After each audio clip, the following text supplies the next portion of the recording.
there should be fewer tax breaks on investment properties. So can you start with this, Arjun? Sorry? You should start on this. Oh, sure. So this is basically, if you buy an investment property, then you get a tax break on any appreciation that you have, or so you get tax benefits basically. So this is like a capital gains tax kind of. That's right. That's right. On land. On investment properties, yeah, whether that's an apartment or a house. So technically, in an apartment, you don't own the land, so you technically only own the air in the apartment, so to speak. But yeah, you do get a tax break. You get a tax fringe tax benefit for investing. This came about because there was a need for growth in Australia about 20, 30 years ago, and they needed people to invest more in property.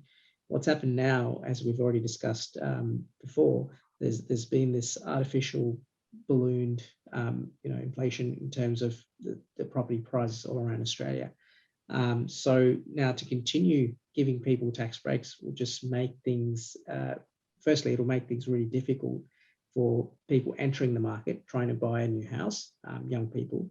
But also secondly, it'll just create that gap between the really wealthy and the not so wealthy.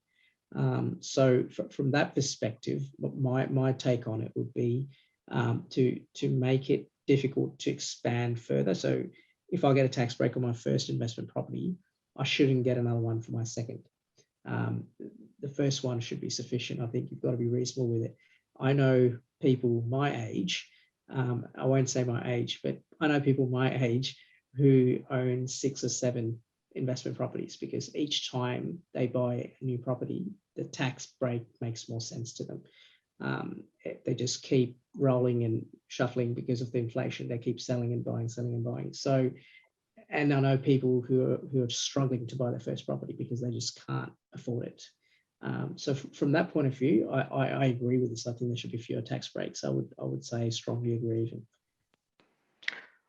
But isn't the counter argument also the same? So if you don't get a tax break, it makes the property even more dearer to purchase, whether you purchase it your second property or third property.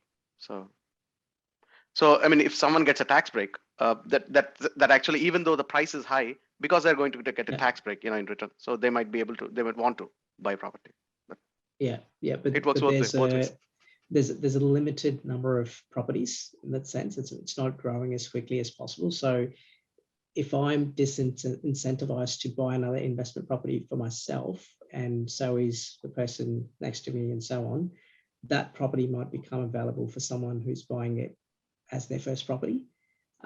So from that sense, I thought, it would make the availability of properties more, which could drive the price down. But I'm not an expert on these things. I just thought if there's more properties for people to buy, that way you don't have that gap. We don't want people who own 5% of the population owning 70% of all properties, which it's what will happen eventually if we keep going down this path, I feel.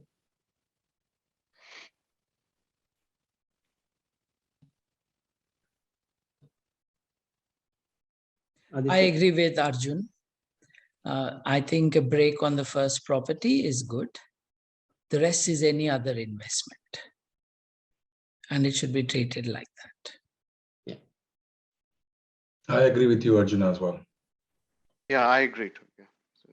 Awesome. So do we strongly agree? Yeah, your tax breaks. Yeah. How much should Australia spend on its military?